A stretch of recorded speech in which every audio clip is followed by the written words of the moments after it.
আবু সাঈদের প্রসারিত দুই হাত যেন এক অলঙ্ঘনীয় পর্বত।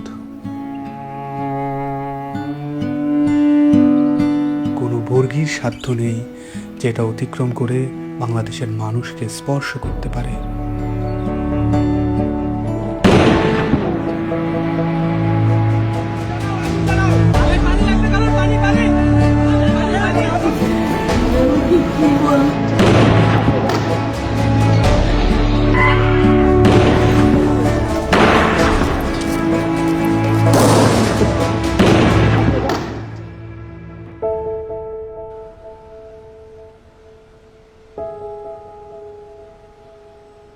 জুলাইয়ের পর থেকে এই বাবা প্রতিদিনই রাস্তার আশেপাশে হাঁটাহাঁটি করেন।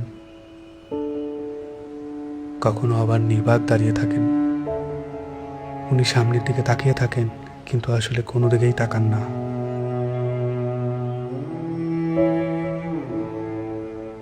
যেসব রাস্তা দিয়ে ওনার ছেলে হাঁটতো, ওইসব রাস্তায় উনি দাঁড়ালে উনি ওনার ছেলে রোম পান। আমার ছেলে মৃত্যু অবস্থায় যখন দাফন দিতে নিয়ে যাবে, এর আগে যখন দেখছি যে হাসতেছে, সে হাসতেছে, হাসি মুখ অবস্থা। ইভেন্টের কাজ করতো, শুধু বাপের কিভাবে একটু সাহায্য করে। কোনো আজে বাজে আড্ডাতে ছিল না। ওই সারাদিন শুধু কলেজ থেকে আসা ও একটুখানি বিকেলবেলা একটু বন্ধু বান্ধব নিয়ে ক্রিকেট খেলতো, ক্রিকেটের পাগল।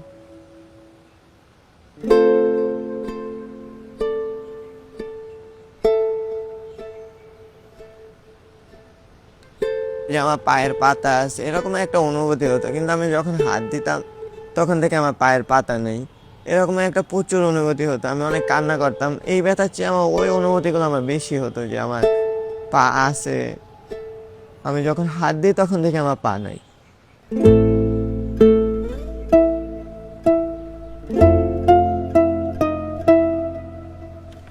এই হসপিটালে আমি অল্প কিছুদিন হলো আসলাম। পা দিয়ে নতুনভাবে হাঁটা শিখতে আসছি। মানে ছোটকালে যেভাবে হাঁটা শিখেছে মা, ওই রকমের এখানেও হাঁটা শিখাচ্ছে আর কি।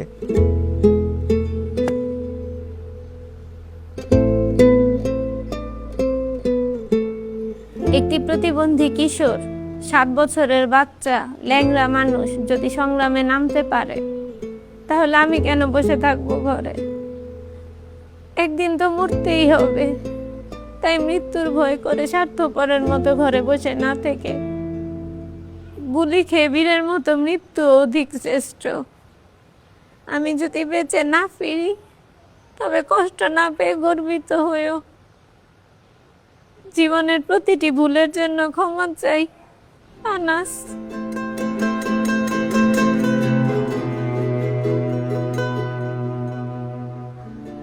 আমার সন্তানের বুকে গুলি লাগছে, আর ছিদ্রটা হয়েছে আমার কলিজায়। আল্লাহ পাক যতদিন আমাকে হায়াত দিছে, আমি এই হাহাকার নিয়ে বেঁচে থাকবো।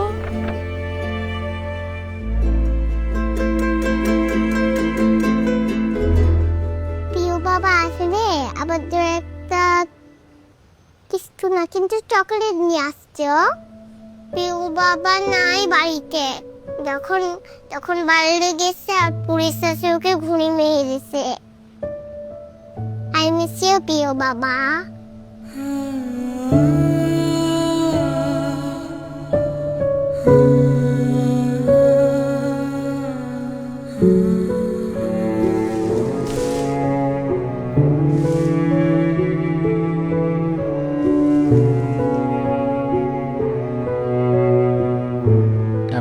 চেম্বারের মধ্যে বক্তব্য দিছিল যে আমরা কোনো সরকার বিরোধী আন্দোলন নয়, আমরা নিজের অধিকার আদায়ের জন্য বলে বলা করার পরে কমল বড়ুয়া ওই ছাত্রলীগের লিডার আসছিল, তাই সেই গলা চিপি ধরছিল, গালমুখের থাপড় মারছে।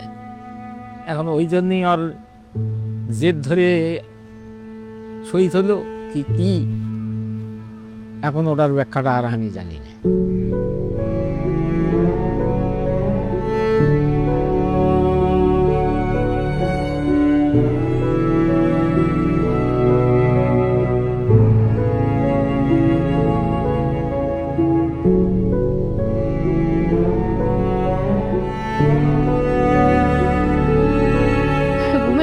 মায়ের দুধ খাইয়া ঘুমায়, সেই ঘুমটা ঘুমাইতে পারে না, তখন আবার এটা পাইয়া পাইয়া বাই করে উলট ফুলট করে ঘুমের লেগে আবার উঠে খুলে লই।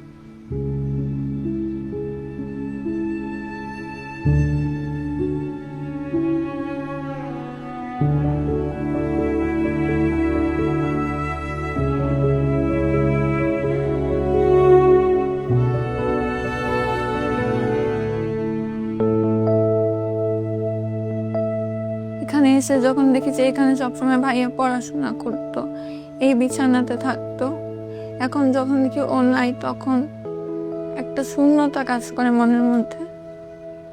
খারাপ লাগে যখন দেখি যে ভাইয়া এই রুমে নাই। এই ছবিটা 18 জুলাই আমার আন্টি নাজিয়া খান ফেসবুকে পোস্ট করেছিল।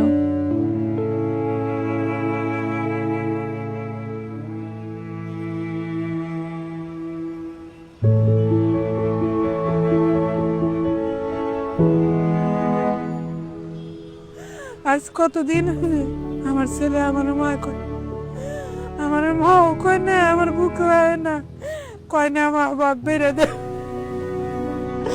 আমার সন্তানটা যারা যেভাবে মারছে আল্লাহ তাদের বিচার করুক। আমি সরকারের কাছেও বিচার চাই, জনগণের কাছেও বিচার চাই। আমার সন্তানটা মারছে, হাজার হাজার মায়ের বুক খালি করছে, যে কালি করছে তারও বিচার করুক আল্লাহ। কতটা তুমি হারালে বন্ধু, কেঁদেছে অন্তর, জানো না তুমি হারাবার ব্যথা, জানে পলাশির প্রান্ত। হারিয়ে গেছে যেখানে মায়ের সোনার নলুকখানি, গোলা ভরা ক্ষেতের ফসল, সাজানো ফুলদানি। এ হারানোর বেদনা তুমি রেখো অন্তরে, দেখবে তোমার দুঃখ লুকাবে পলাশির প্রান্তরে। বাংলাদেশের বুকের ওপর চেপে বসা 36 দিনের এই ভারই আমরা নিতে পারছি না। একবার ভাবি চলেন, 16 বছরে কত বড় ভার হয়ে এটা আমাদের বুকের ওপর বসেছিল। এই ভারই আমাদের শক্তি দিক সংস্কার করে নতুন বাংলাদেশ গড়ার।